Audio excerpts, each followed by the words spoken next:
Welcome back to Bully Ball, a San Francisco 49ers podcast. Obviously, we're here with you today for our annual, weekly pregame primer, an hour before the 49ers play. Today, they're playing the Arizona Cardinals, and, there are some things on the line in this game. So, we're going to talk about it. We're going to talk about the games that are happening currently, how they affect the race, and the games that are going to be played at the same time that ultimately will affect some decisions in the game. So we're going to jump into that, give you our score predictions and our Bully of the Week prediction. So let's dive right in. Tony Montana, Tony Montana, Tony Montana, check up on my ear. Tony Montana, Tony Montana, Tony Montana, I'm about to cut. All right, so like usual, you have me, Joseph Almendarez, my brother Alex Almendarez, your host of Bully Ball. Our dad is going to be joining us as a host on these pregame primers, but he is currently sick, so he's not feeling well, and he's waiting on his equipment to come in. He's getting a mic, a camera, all that stuff. So he'll be joining us next week for the playoffs. Or maybe the following week, depending if the 49ers can get that first round bye. So go ahead and tell the folks about the game going on currently that can affect the seeding for the 49ers. Yeah, so you have the Minnesota Vikings versus the Chicago Bears. Chicago is without Justin Fields, so they're already against the odds right there. The Vikings are winning pretty handily as well. So it looks like the Vikings are going to go ahead and win this one, which makes this a must win, I guess you could say, if you want the Niners to get the 2 seed. They need to beat the Arizona Cardinals in order to secure that spot. And then Joseph will also talk a little bit about a game that's going to be going on during the same time as ours that can affect seeding as well. Yes, and with that game, it's 26-13 right now, that Vikings-Bears game, 7 minutes left. The Bears were in Minnesota territory. They were on the 40 with a 4th and 13, and they turned it over. So they did have a chance, but that game's all but over now. So concurrently with the 49ers game, you're also going to have the New York Giants and the Philadelphia Eagles playing. And with that being said, the New York Giants, it's been rumored all week as to whether they were going to sit their starters, and that's been confirmed for us up to this point. So let me look at the list. The Giants inactives for this game. You have safety Julian Love, cornerback Adoree Jackson, running back Saquon Barkley, outside linebacker Azeez Ojulari, tackle Andrew Thomas, defensive lineman Dexter Lawrence, and defensive lineman Leonard Williams. So pretty much all your key starters are out of this game. Someone was on the field for pregame warmups, and they said that they usually do the helmet checks for the mic for the quarterbacks during that time. And Daniel Jones wasn't on the field for that. So he's active, but he's more than likely not playing. So this game, it's all but a wrap to me. Some weird happens, but it looks like the 49ers are going to be playing for that 2 seed today.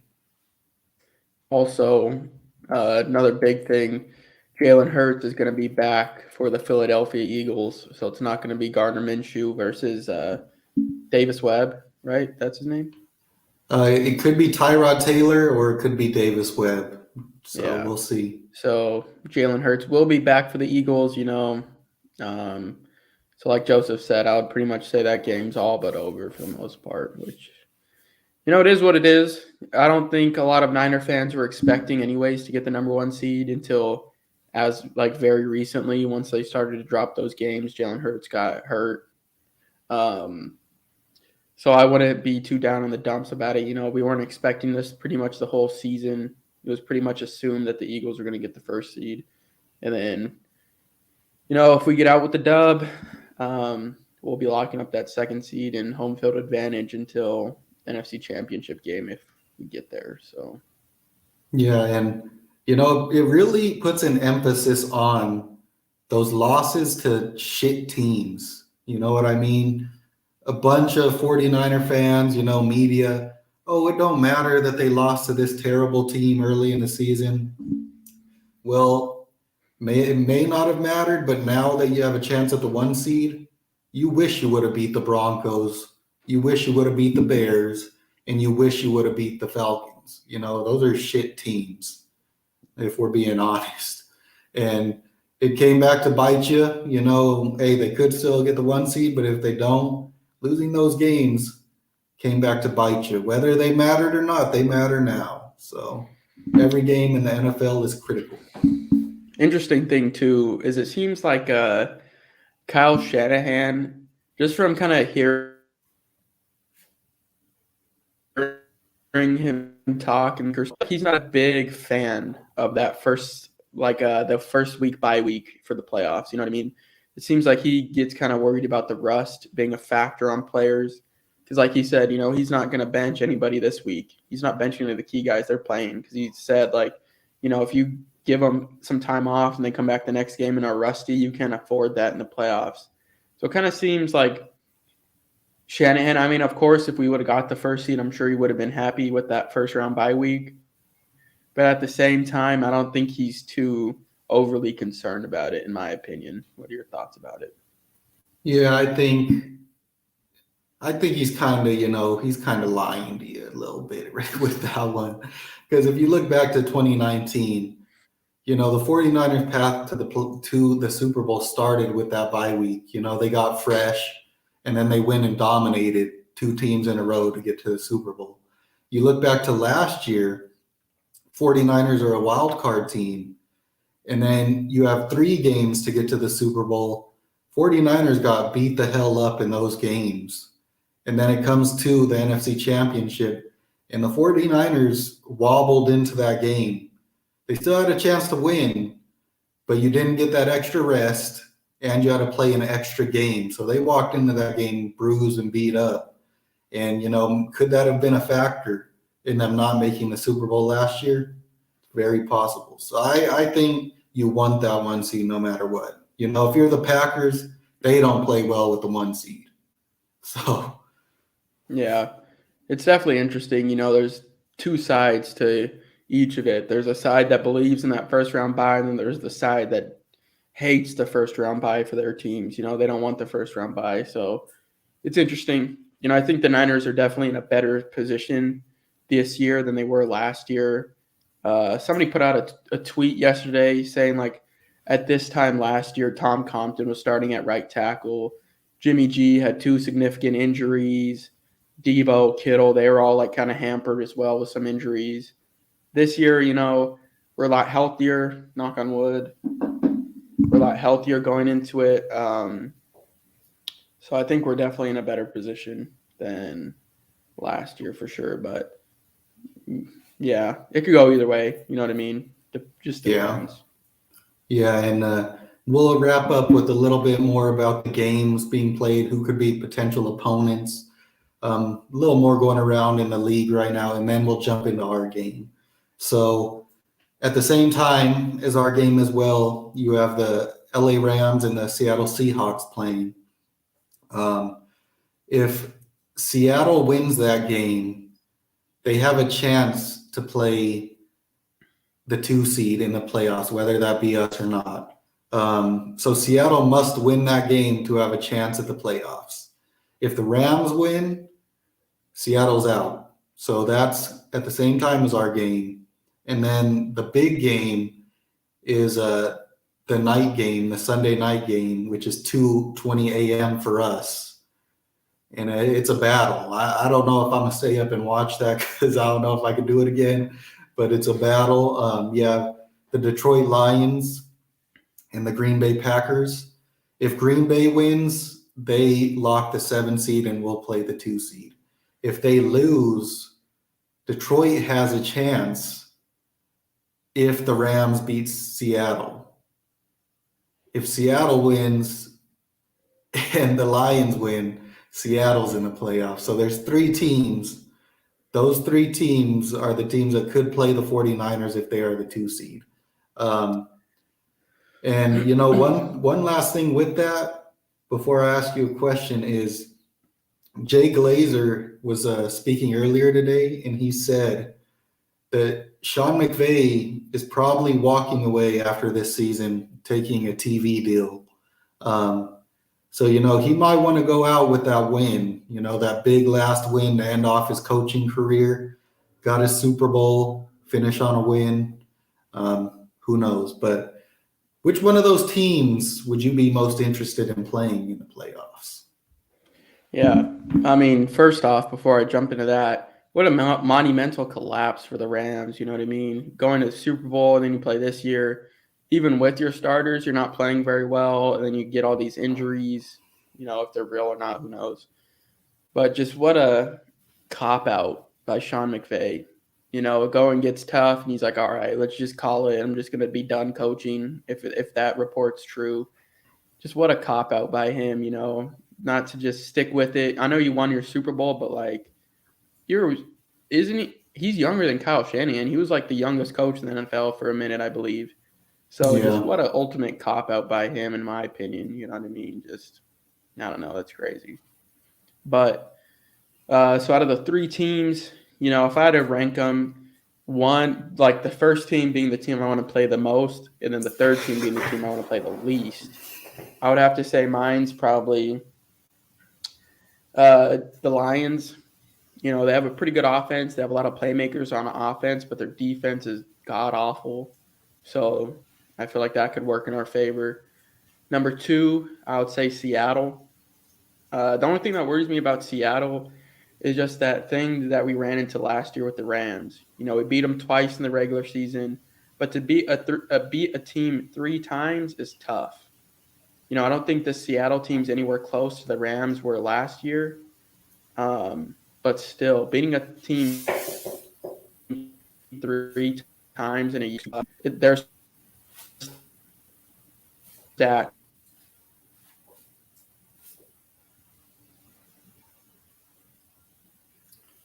Looks like we may have lost him. Looks like he's having some technical difficulties. Yeah, my Spanish Wi-Fi is cutting out on me. What was the last thing you heard? The Seahawks beating them 3 times would be hard. Yeah. So that was, the stats show in the past 50 years that teams aren't very successful in getting that 3rd win. And then the least team that I want to play is the Green Bay Packers. They're getting hot right now at the end of the season. Aaron Rodgers is Aaron Rodgers, one of the best quarterbacks in the NFL all time. So that's going to be tough. Their defense is also playing extremely well. They have a lot of playmakers on defense, Jair Alexander. They have some good guys. Rashawn Gary, I don't know if he's still playing. I don't know if he's hurt or not. But they still have Devondre Campbell, inside linebacker. He's extremely good. So I think that's probably the least team I want to play, with Rodgers and that defense. Could be tough. We also have pretty good success against the Packers in the past. But, I feel like they're due for one if we get them. I know they beat us last year in the regular season, but I feel like they're due for one coming up pretty soon as well. And they're extremely hot. So yeah, those are my 3. So my 3, number 1, Detroit, number 2, Seattle, number 3, Green Bay. I'm going kind of opposite of you on this one. I would like to play Seattle. I feel like Seattle is the worst team out of the 3 at the moment. They're a little nicked up. They got the rookie tackles that are playing great, but they can't block the 49ers defensive line. Division opponent, them. And I feel like obviously Pete Carroll will have something up his sleeve, but I feel like that's the team the 49ers know best and they would handle their business against. Second is a tough one. I think I'm going with the Green Bay Packers. surprisingly, right? But, I think their offense is kind of lacking the firepower at the moment. They got a Christian Watson, who he's playing great, but he's a rookie. The running backs, obviously, and Rodgers. But, the O-line hasn't been great this year. The defense is playing well now, but they weren't earlier in the year. They're hot right now, but we've seen it multiple times. The 49ers always out physical them every single year, and they would do it again this year. Now the Lions, shocking to say, because I feel like they would present the toughest matchup to the 49ers right now. Obviously, they have a weak defense, and the 49ers offense would have to put up points, because I feel like, that Lions offense would be a threat to the 49ers defense as of right now with how they played last week. Obviously, we expect them to bounce back, but, they have receiving weapons. They have running weapons. Their O-line is underrated, really good O-line. And obviously, you would get after Goff and try to frazzle him, but he's played well this year. So that's the team I don't want to play, because also, they got the head coach, Dan Campbell, right? They have nothing to lose. So I feel like they're going to throw everything that they can at you in that game. So that's my list. A little controversial, but I'll take it. Yeah, just some thoughts piggybacking off of your list. I feel like almost every team at that seventh seed of those three, they all really have nothing to lose. Seattle definitely didn't think they were going to make the playoffs. Green Bay at the beginning to the middle of the year didn't think they were going to make the playoffs. Same with the Lions, you know what I mean? They started 1-7 or whatever, so that's that. But with the Lions also, I know Jared Goff has had this kind of resurgent year in his career, but at the same time, it's still Jared Goff. And the 49ers defense and D'Amico Ryans knows Jared Goff very well. We've played them twice a year for the past 3 years, you know what I mean? So the defense and D'Amico Ryans know Jared Goff very well. They kind of know his weaknesses, his strengths, and I feel like they would match up well against Goff. They still do have a lot of firepower on offense. Jameson Williams coming on pretty late in the season from that ACL injury.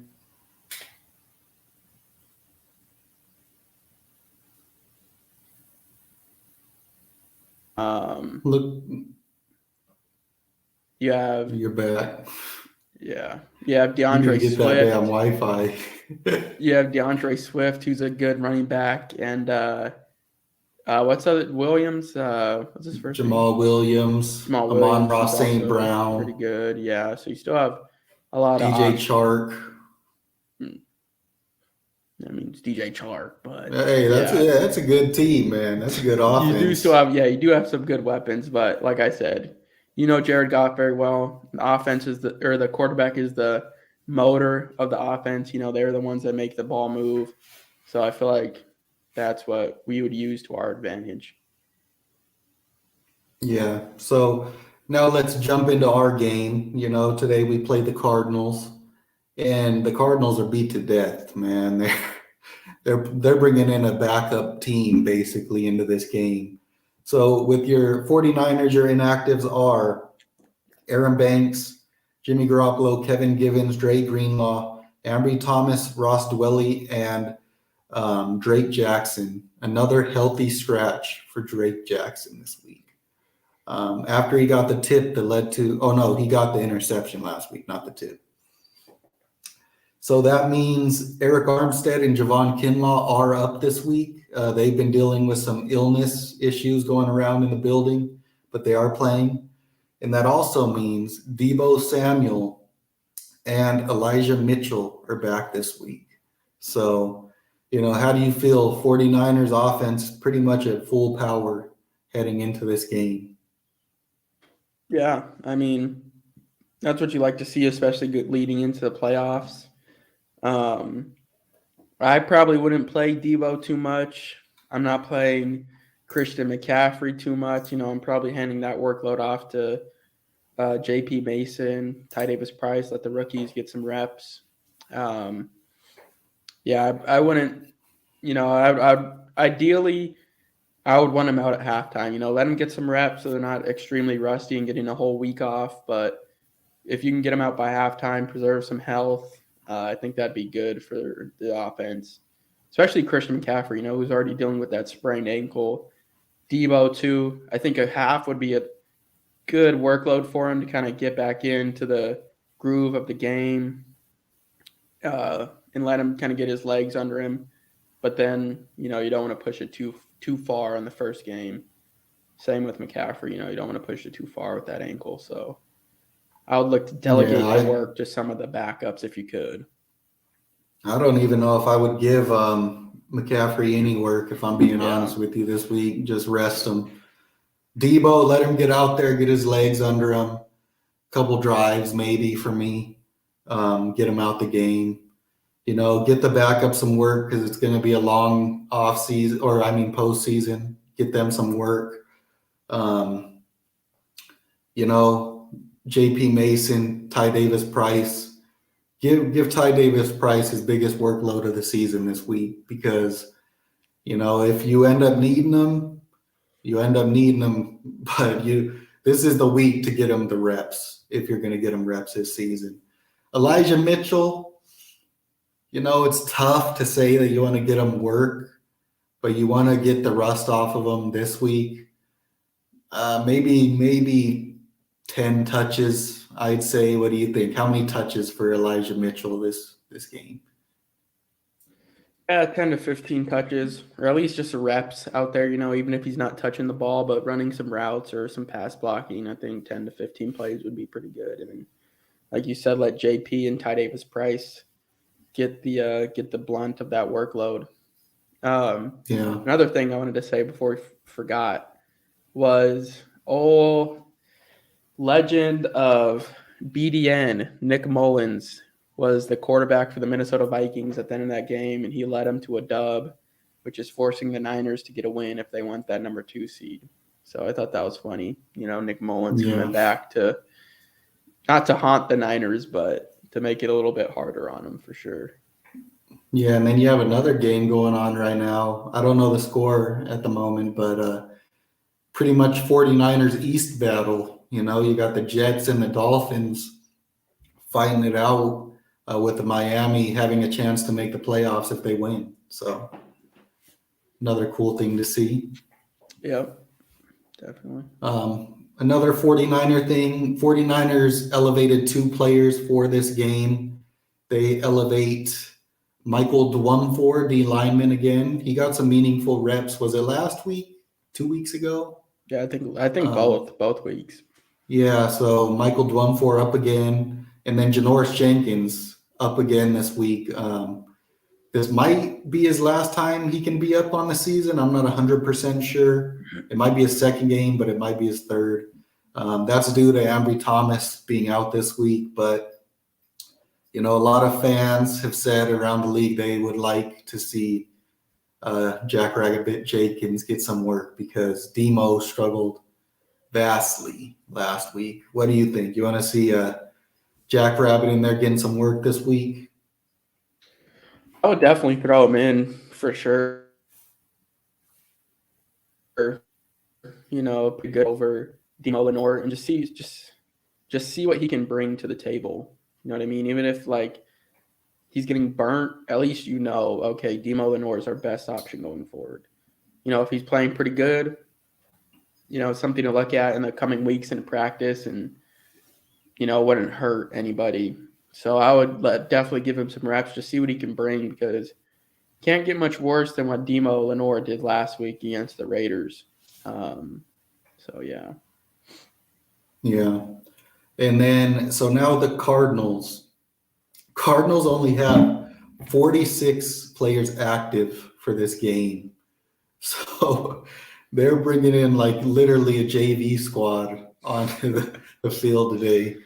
They have 9 inactives: Colt McCoy inactive, James Conner, DeAndre Hopkins, Robbie Anderson, Lakidus Smith, O-lineman, Zach Allen, D-lineman, linebacker Zaven Collins, cornerback Marco Wilson, and cornerback Antonio Hamilton.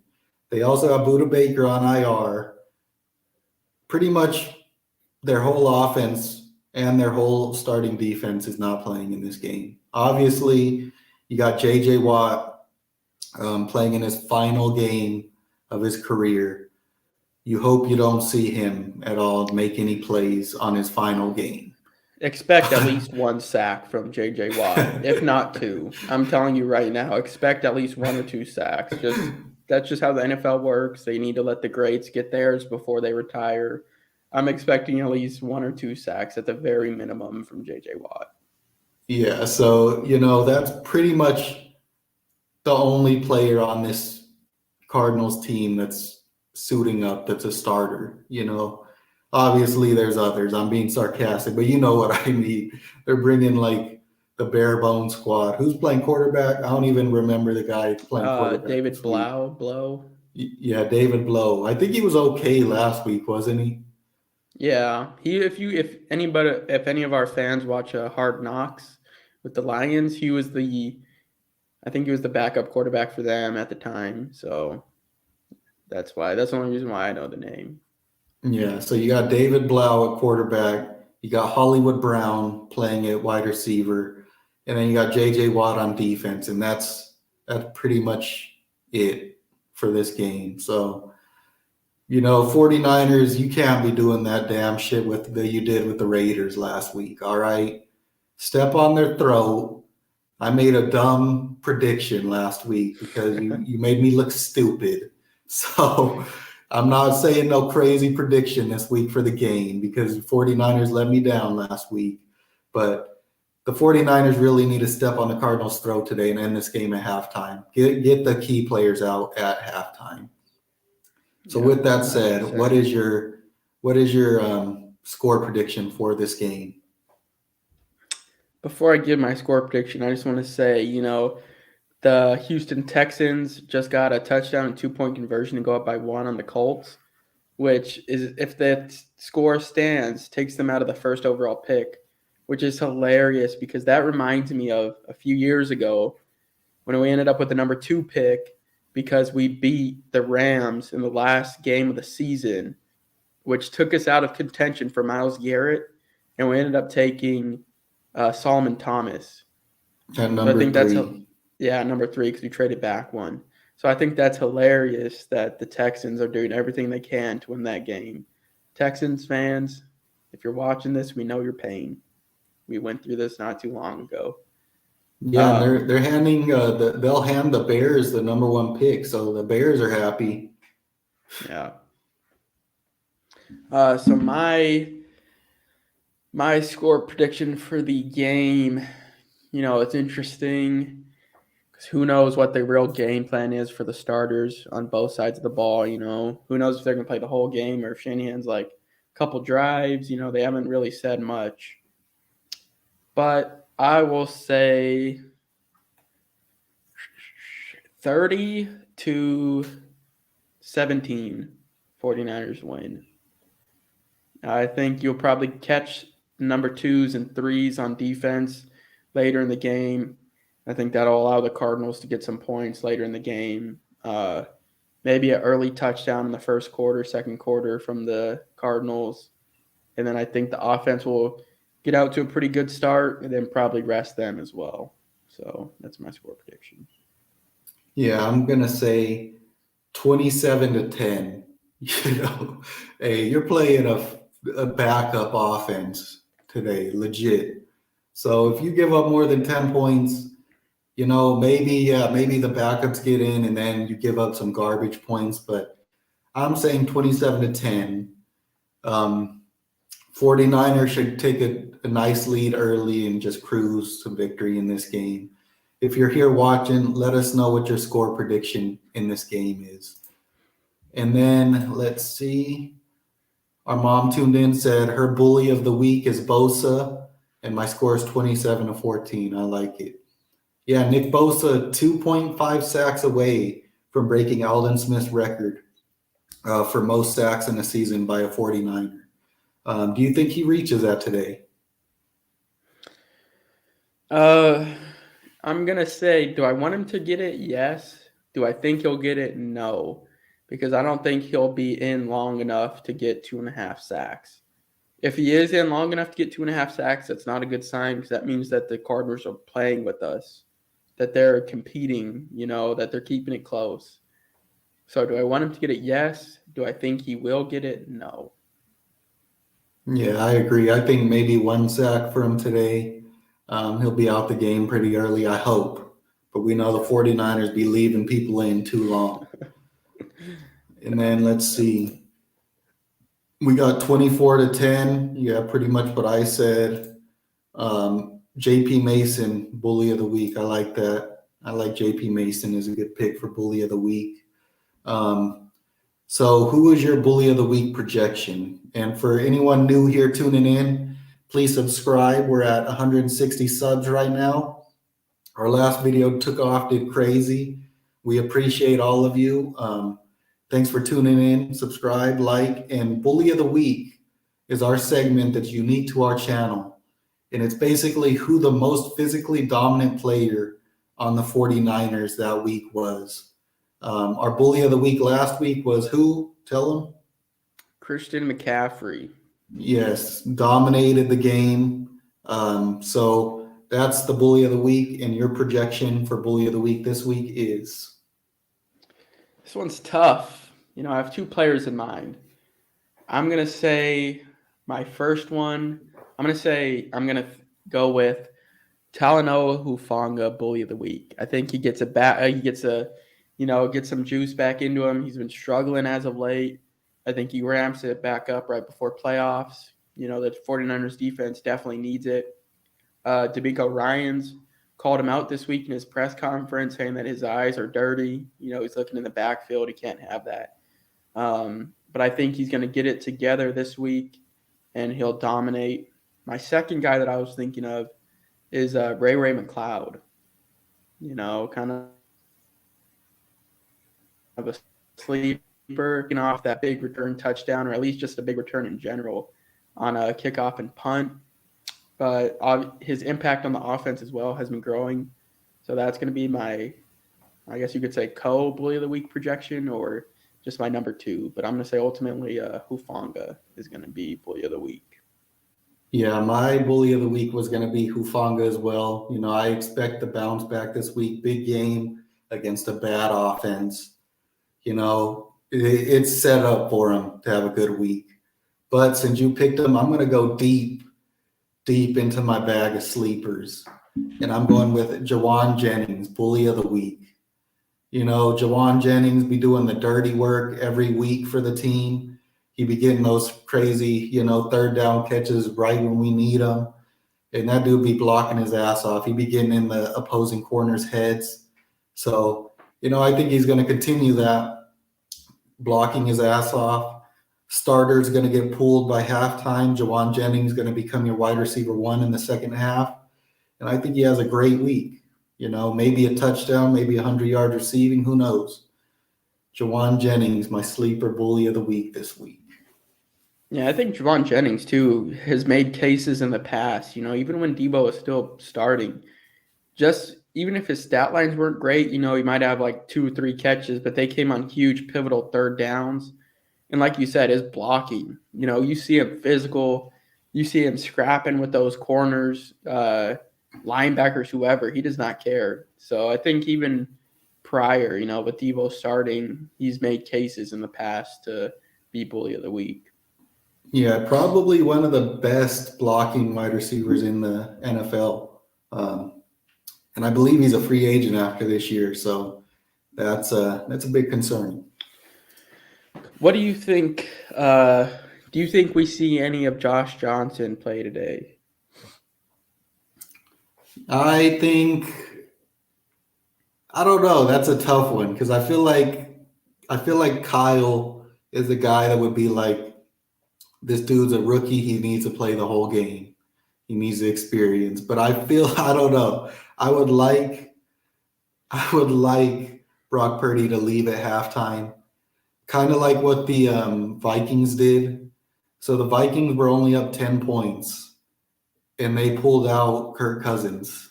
I think it might have been after halftime. It might have been before, but they were only up 10 points. They pulled him out. put in Nick Mullins. So I would love to see Brock Purdy out of the game at least at halftime.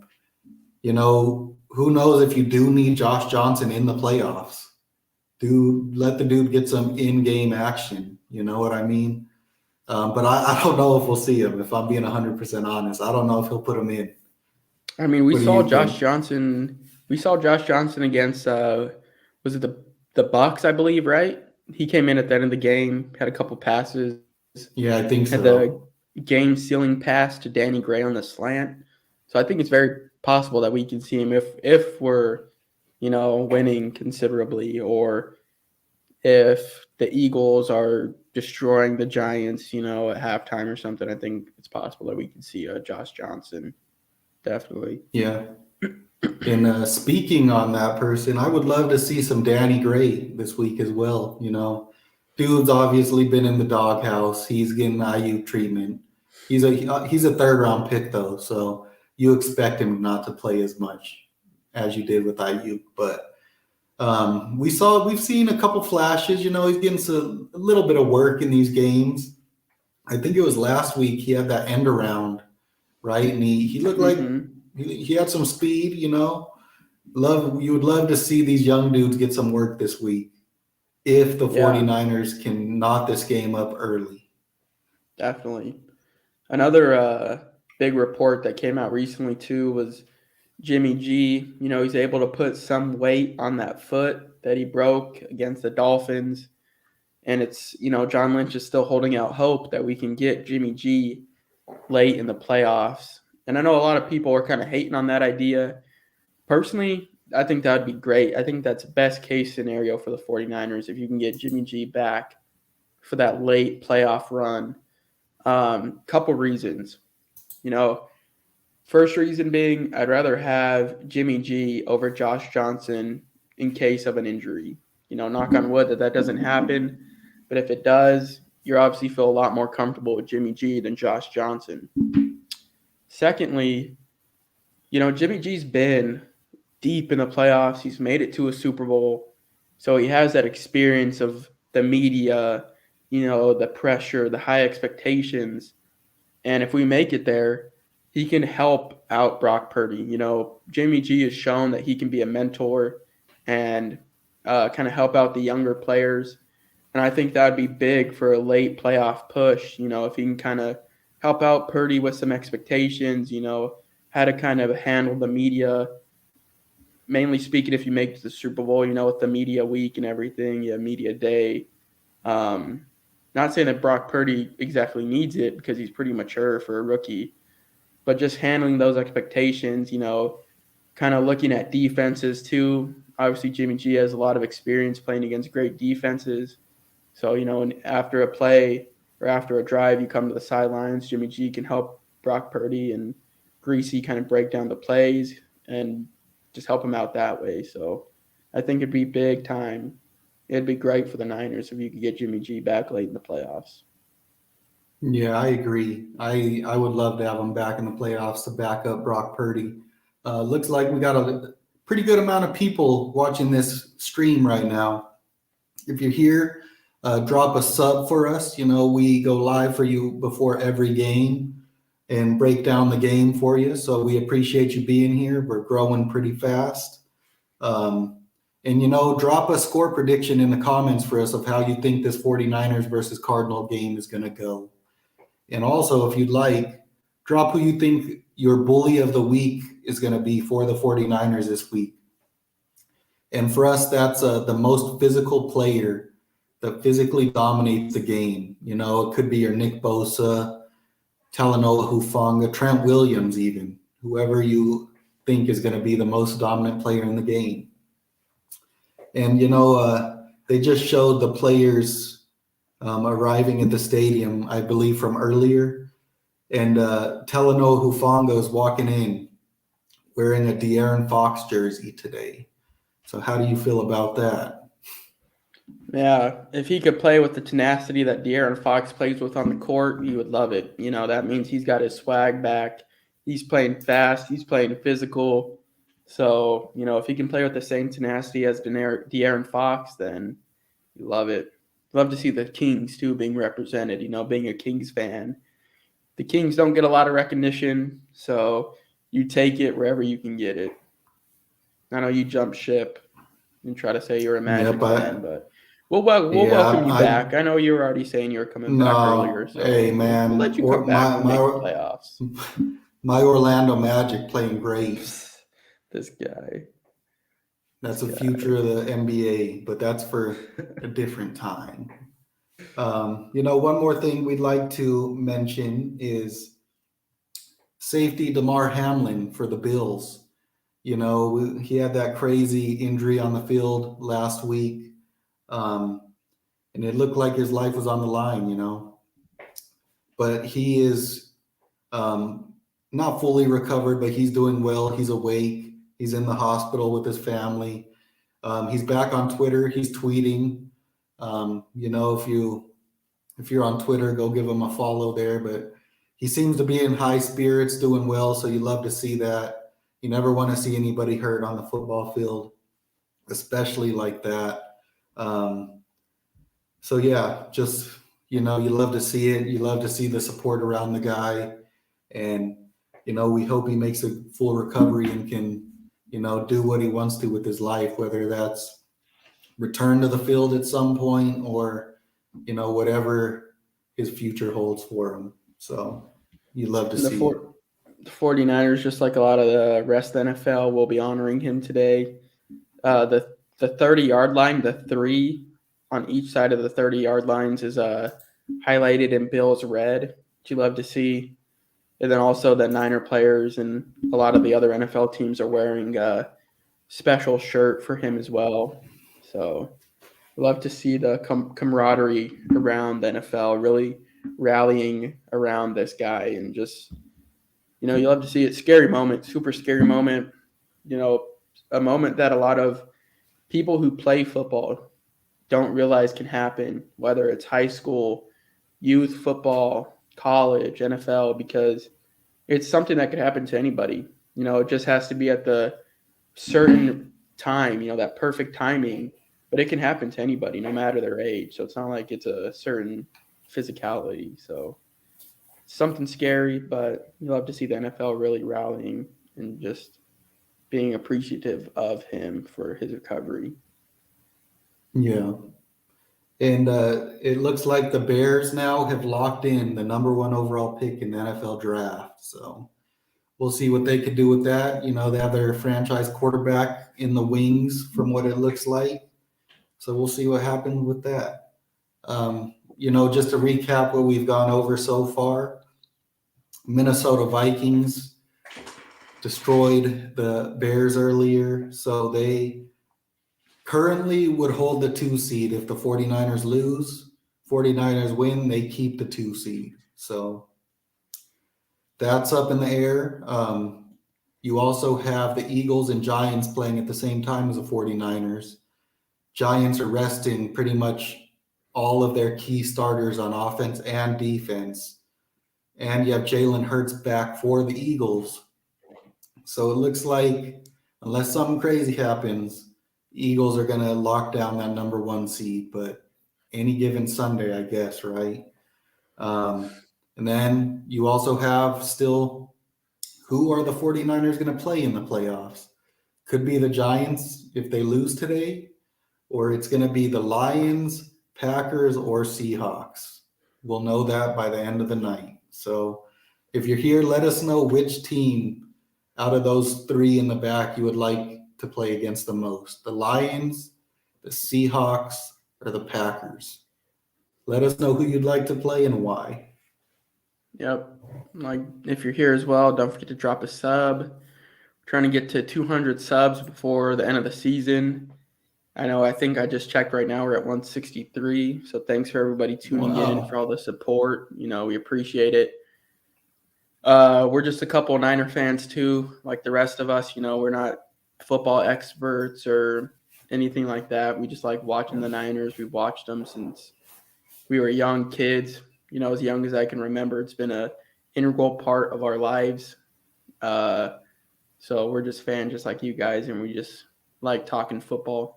So thanks for tuning in and supporting our dream, I guess you could say, of doing this podcast thing. It's given us a lot of great opportunities to interview some former players, even an active player, something that I would have never imagined we would be doing. So it's been super cool. And just thanks to everybody for tuning in throughout this past year or so, right? Roughly. Almost a year. Yeah, I think Yeah. next month is when we started it. Yeah, it was in the off season. So just thanks for tuning in for this past year. It's been a great year. Never thought we would have gotten to 163 subs. I remember when we broke like 50, and I was telling my friends at work, like, oh shit, we're making it big. So, it's cool to see the growth on the channel. Yeah, and we used to have about 0 people tuning into our live streams, and now to see it go up to 19, 18, you love to see it. We appreciate everyone, and if you're here, we'd love to have people come on and chat with us. We'll bring you on live. So stick with us. We love having collaboration and everything with the people that watch the channel. Yeah, definitely. One thing I wanted to bring up here before we hop off is this. So who should win NFL Coach of the Year? Brian Daboll, Giants; Nick Sirianni, Eagles; Kyle Shanahan, 49ers; Doug Peterson, Jaguars. Now, all of these people have a case. Obviously, the Eagles were in the playoffs last year, but they elevated to your 1 seed. That's not for me. You have Doug Peterson takes over the Jaguars, who I believe won like 3 games last year, 2 or 3 games. At the first overall And then, first overall pick, and leads them to winning, the AFC South? Mm-hmm. And clinching the playoffs this year, done a great job. You have Brian Daboll, who everyone thinks should win it because he brought the Giants to the playoffs, and they keep saying he's doing it with less. But, I kind of see it, but they have a really good defense. Maybe they don't have the receiving weapons, but they have Saquon Barkley. I don't know. Then you have Kyle Shanahan, who his team was, what was our record at the beginning of the season? 3-5, 3-4? 3-4 wasn't as bad as the year before. 3-5. Yeah, 3-4, and now you're competing for the 1 seed on your 3rd string quarterback. But some people think that's not enough because we have a talented team. So I don't know. Who do you think should win out of these candidates? I would say probably Doug Peterson. Just bringing them from the first overall pick in the draft to making the playoffs is pretty insane. So I think Doug Peterson. And real quick before we jump off, J.K. Chan says, "What's up, Niner Nation? Bully of the week, Bosa will get to 20 sacks today. Let's hope so. I'd love to see it. Yep. I would love to see it." Thanks for the prediction as well. Appreciate it. He also said, "I know it's a stretch against a top 5 O-line for the Cards, but I think D'Amico will dial up some stunts for Bosa to ensure he gets a decoy." Yeah, it's the race has gotten closer because Nick Bosa didn't put up any stats last week. So you'd love to see him secure that decoy. But yeah, I think I agree with you, and I'd go Doug Peterson after clinching the playoffs and the division for the Jaguars, because even at the beginning of this season, they looked tough, but they looked like it was another bad year for them. Man, starting out rough for the 49ers. Diamond Lenore gets mossed by A.J. Green, gives up a huge touchdown on a trick play. Demo Lenore struggling off the bat, man. Our game's on already? Yes. They just scored off a trick, off a flea flicker. A.J. Green mossed Demo Lenore for a touchdown. He was double covered. I don't know who the other – I think it might have been Gibson or Talanoa Hufanga. But off a flea flicker, like a 75-yard touchdown or something on the second play of the game for the Cardinals. Demo Lenore coming out the gate struggling again, man. You hate to see it. This is why I was saying get Jackrabbit Jenkins some reps. Just see what he can bring. That was just like concerning. And the Cardinals missed the kick. But concerning, very concerning for the 49ers with Demo Lenore just struggling, man. Dude looks bummy. Oh, my God. Tayshaun Gibson looks like with the safety back there. You have the game up on your screen? I have it on a different window. Oh, yeah, don't put it up on this screen, but I'm trying to see it right now. See if we could comment on it. Yeah, it looks like. Oh, no, that looks like terrible. Yep, got mossed. He was on him. He just got mossed, literally. Like, by washed up AJ Green. Who was the guy that got mossed? Who was that corner that would keep getting mossed like a couple years? Oh, Ambry Thomas. Remember last year that dude would get mossed like every game. Yeah. Let me see this play. It's terrible. It literally is the first play of the game. Second. Don't. Is it the second? Mm-hmm. All right, they had I'm trying to see it for like now. a loss of a yard or two before.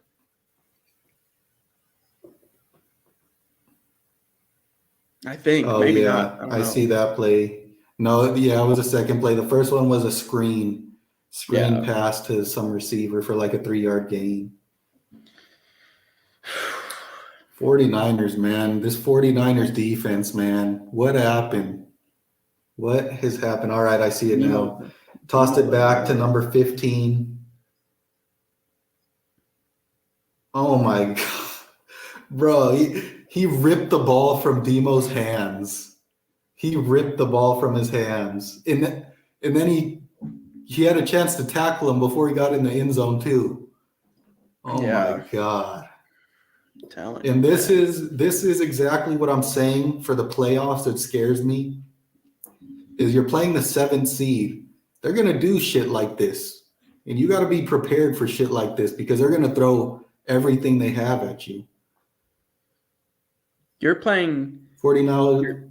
You're playing a backup quarterback and washed up AJ Green. Could you imagine that against Jalen Hurts and AJ Brown, or Aaron Rodgers and Christian Watson, Dak and CeeDee Lamb?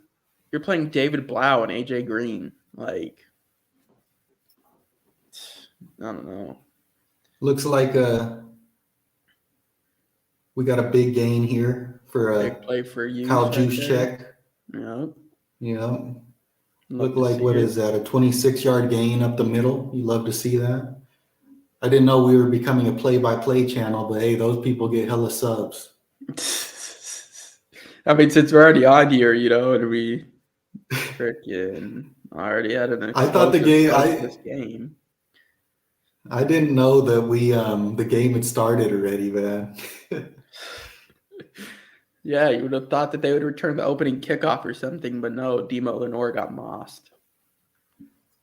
Hey, the 49ers are screwing me, man. I keep saying the defense is gonna step up, and the defense is letting me down. And it's not the whole defense, all right? Okay. Brock Purdy, nice little scramble, looked like for about 12 yards. 11, 12 escaped yards. Out the pocket.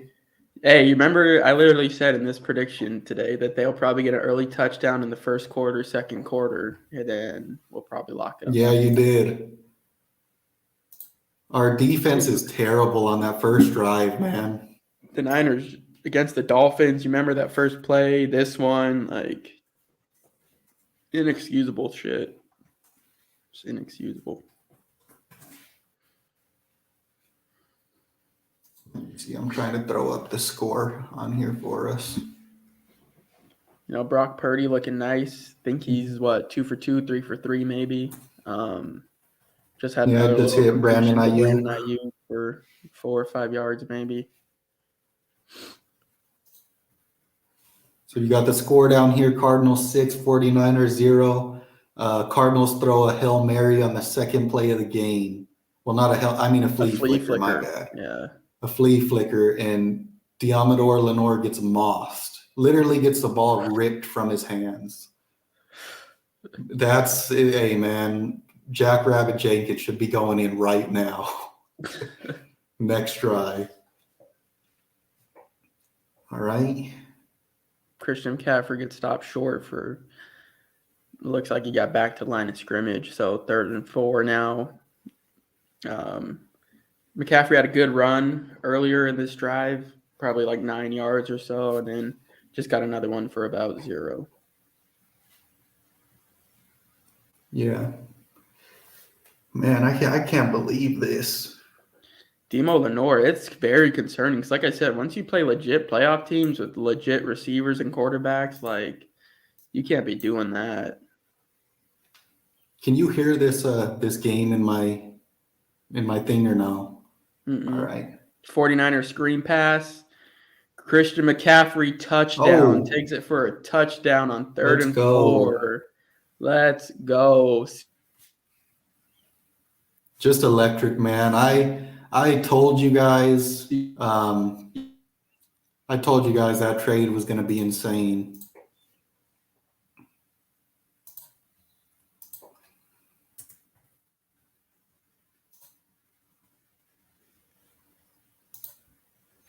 All right, we got the updated score on here. Cardinals 6, 49ers 7.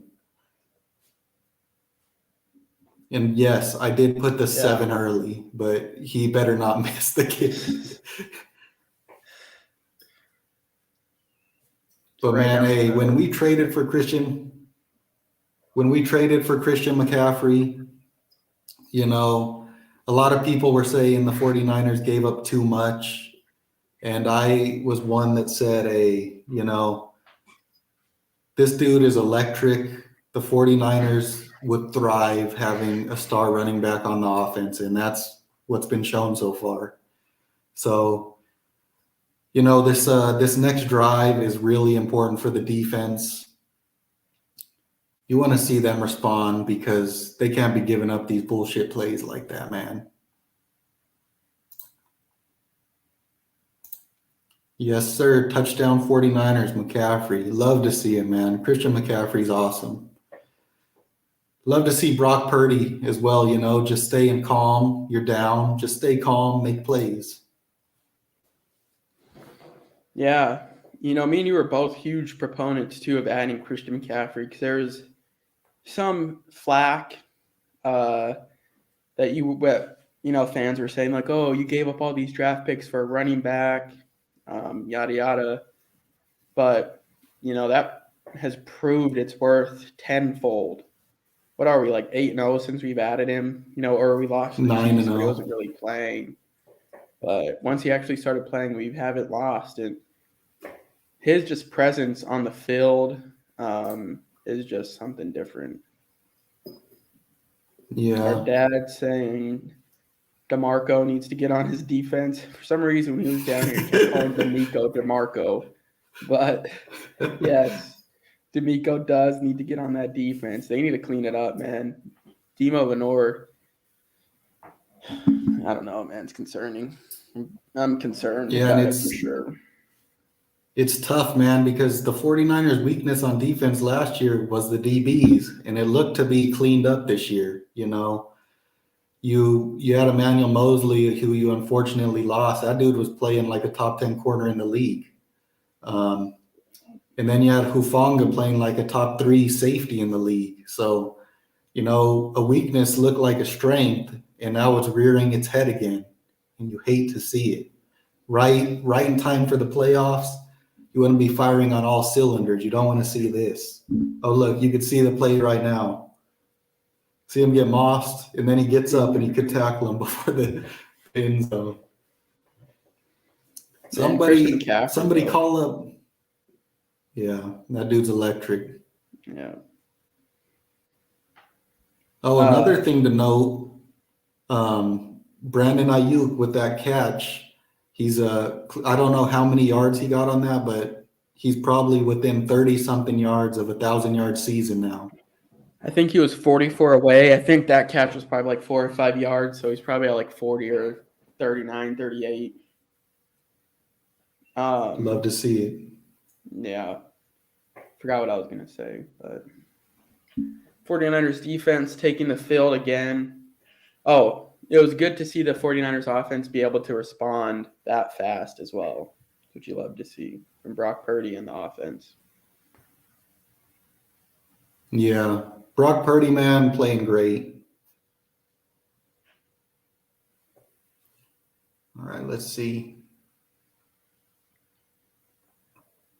I don't want to say. I think it might be a little bit ahead of you, so I don't want to say it and kind of spoil it for you. So I'll let you can call out the play. Yeah, let me see. So we just had a play toss, kind of like a little pass out of the backfield to the right. Talanoa Hufanga swing pass. Talanoa Hufanga brings him down for a gain of like 3. Looks like almost missed the tackle, but he got him down. Yep, 2nd and 7. Incomplete pass. Charvarius Ward to AJ Green. Charvarius Ward locking that down. AJ Green's not going to be mossing Charvarius Ward. I can tell you that much. No. Charvarius Ward, man, outstanding signing in the offseason. That dude's been he's had his worth rough patches here and there, but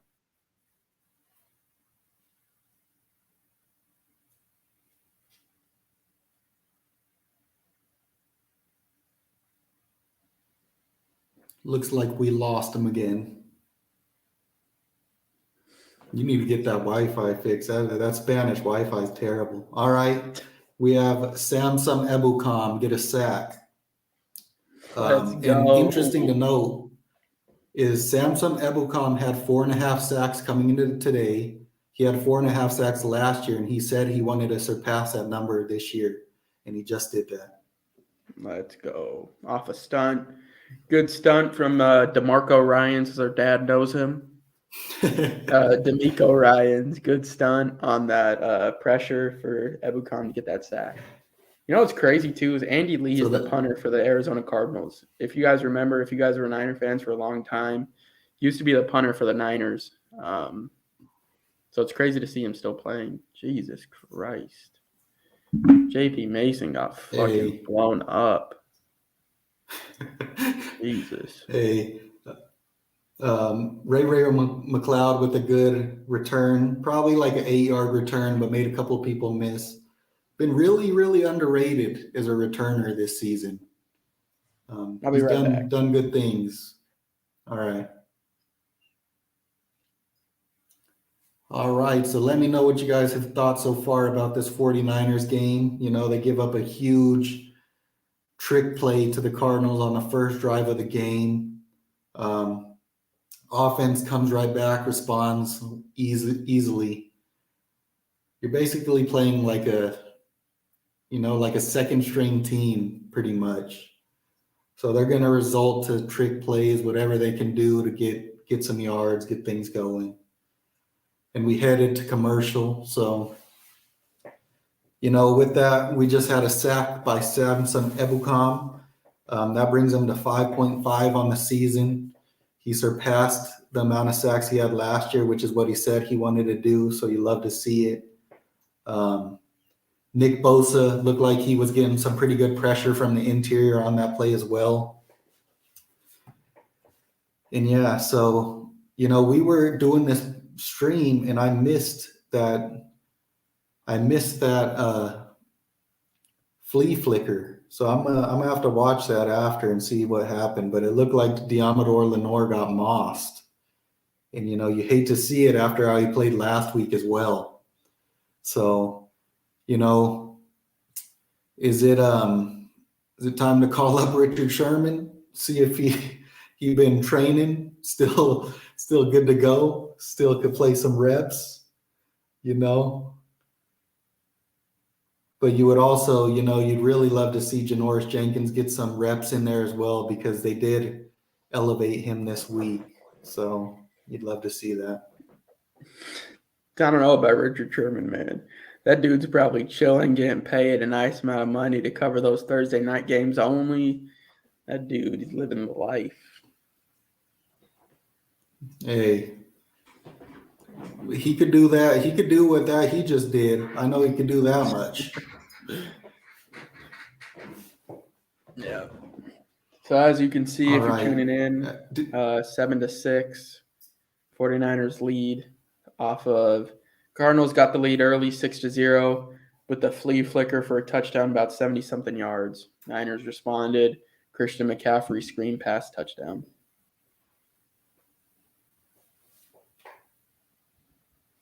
All right, we have a handoff. Didn't look like McCaffrey. It was Elijah Mitchell. Elijah Mitchell, 1 yard gain off the left side. They stuffed it up pretty quickly. Getting involved early, which you didn't see much from J.P. Mason when J.P. Mason was the second running back. So interesting to see. Yeah, you got Kyle Shanahan wearing the Love for DeMar sweatshirt. You love to see it.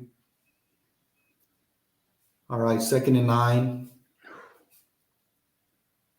Oh my goodness gracious! What did I say? Yep, we had talked about him. We talked about him before the stream. We said J.J. Watt, you don't want to see him in his last game before he retires. Beats Spencer Burford for a sack on Brock Purdy. I said at least inside move on Spencer Burford. At least probably 2 sacks for J.J. Watt today, just because one of the greats is retiring. The NFL has to let them get their own, you know what I mean? So, not surprised. Yep. 119.5 sacks on 50 quarterbacks for J.J. Watt in his NFL career. Ooh. Wow. Was that a catch? I don't think so. What a throw, though, by Brock Purdy, man. Jesus. Let's see. Ayuk. Oh. What a throw. See, Brock Purdy was under pretty immense pressure, and he puts a dot on Brandon Ayuk about 15. No, that was about 20 yards down the field. And, those are the catches that wide receiver ones make, and Brandon Ayuk just hasn't made them so far, He always has that critical drop when you need it. And that's what separates the wide receiver ones from the wide receiver twos. Yeah, and he's had that Great throughout throw, the year though. too, like you said, like he's dropped those big, like the catches that he should catch, he drops a decent amount of, which you hate to see. You'd love to see him bail out his rookie quarterback, Brock Purdy, Brock Purdy throws a great pass on like a deep crosser route over the middle, gives him a good lead, puts it catchable, and Ayuk just drops it, man. Like, you need to make those plays. Come playoffs, you have to make those catches, especially on 3rd down. Yeah, and he had to fully extend for it, but you need to make that catch. Yeah, like we said, it's happened multiple times. We'll do one more drive. The people watching the live dropped off a little bit, so we'll do one more drive and then we'll hop off, let you guys watch the game, and we'll go watch the game. Let us know if you'd like us doing this, live reaction with the game on. We're off to commercial now, so we're on a little break. If you're here, subscribe. We're shooting up. And thank you if you watched our last video. Our last video broke 1,000 views. And that's our first actual video that isn't a short to break 1,000 views. So thank you if you watched that one. That's not true, my friend. What? We've had videos. We've had, I believe, one other video at least that broke 1,000 views. It was one of the Debo videos from earlier in the off season. Yeah, got 2.9. Oh yeah, You're right. The Debo trade video, yeah. But it's our first 1,000 watch video in a long time. Yes. So yeah. Thank you guys if you watched that video. Yeah, definitely. This video too looks like it's going to go pretty well. We had a lot of people tuning in for the stream before the game. So like Joseph said, thanks for that. Appreciate you guys. Just couple Niner fans out here trying to talk with you and just love talking Niner football in general. So Yeah. And even Eric Crocker, if you guys, watch Eric Crocker, he even said they might have to get Lenore up out of there. So, that's a corner telling you what he's thinking about the corner play for the 49ers. JJ Watt, dude, I told you that dude is going to get at least like a sack or two. They had to do it. Mm-hmm. Looks like a 4-yard run up the middle for Clement. I don't even know who that is, if I'm being honest Corey with Clement, you. maybe. I think he played for Wisconsin a little bit ago. Maybe. He was a good back at Wisconsin, if that's who that is.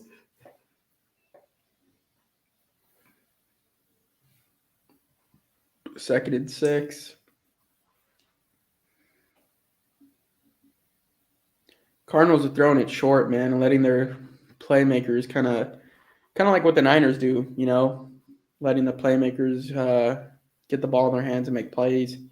Second and 6, they got about a gain of 12-13, but there's a flag for holding on the offense, so we'll replay second down. Second and 15, 16 or so.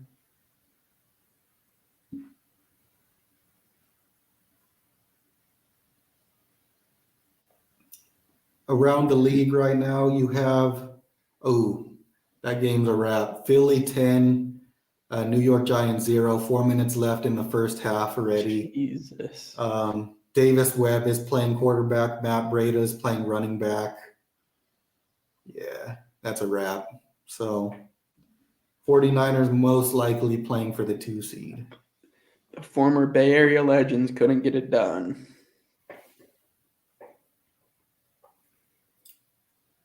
All right, second and 13. Greg Dortch, gain of about 9 yards. Demo Lenore. So it looks like we have a 3rd and 3 coming up next.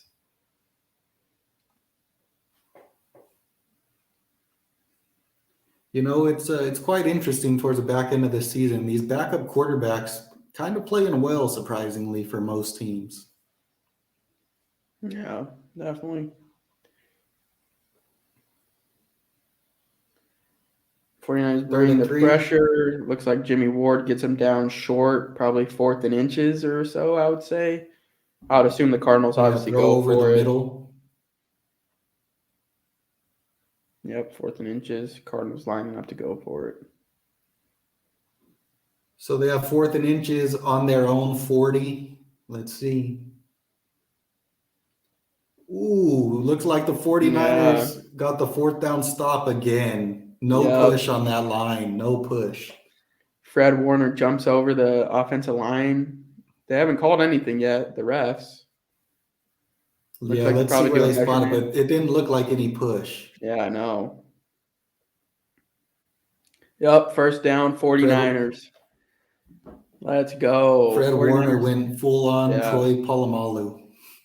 49ers defense gets their legendary 4th down stop once again, man. Seems like this coming thing in almost every game where the 49ers get a stop on 4th down. It seems like teams aren't learning the lesson that, if you need that yard or 2 on 4th down, you're not going to get it on this Niners defense. Look like Eric Armstead, Michael Dwumfor, and I can't see who the other D tackle is in there that held up the line. Charles Omenihu was in there. You might be able to get a 30, 40-yard catch on Demo Lenore, but you ain't going to get 1 or 2 yards on the fucking front. Up the middle. Yeah. McCaffrey tackled for a loss of about 2.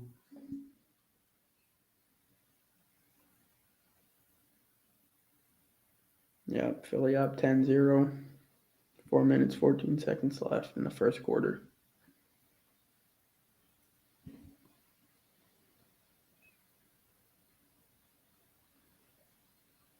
So about second don't look like the Eagles 12. are losing.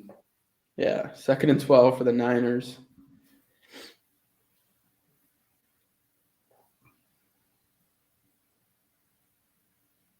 Screen pass. Oh. Yeah. Screen pass to Debo Samuel, throws it in the dirt, incomplete pass. J.J. Watt on his ass immediately. Looks like he might have tipped it. J.J. Watt tipped the pass. Looks like one of these games, Legends retiring, so he has to get his somehow, and he's already had a pretty big impact on the game with the sack and a tip pass for J.J. Watt. 3rd and 12.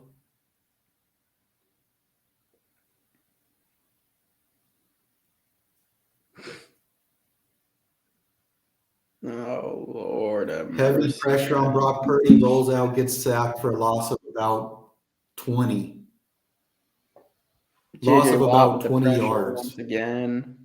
The offense looking rough. They had that touchdown in the first drive and then just been getting destroyed ever since. Nobody even picked up J.J. Watt. Interior pressure, then Brock Purdy couldn't escape from Simmons. Isaiah Simmons. Loss of 17. And the 49ers had the ball on the 40. They could have been in field goal range, and now they're on their opposite 40. So now they're punting. Terrible game so far for the 49ers. Yeah, that good drive on offense, and then ever since then, it's just been down. But I think with that, we will close it up here. Thanks for everybody tuning in. We appreciate it. If you're still watching, let us know if you like this kind of play-by-play commentary that we're doing on the stream. Thanks for tuning in.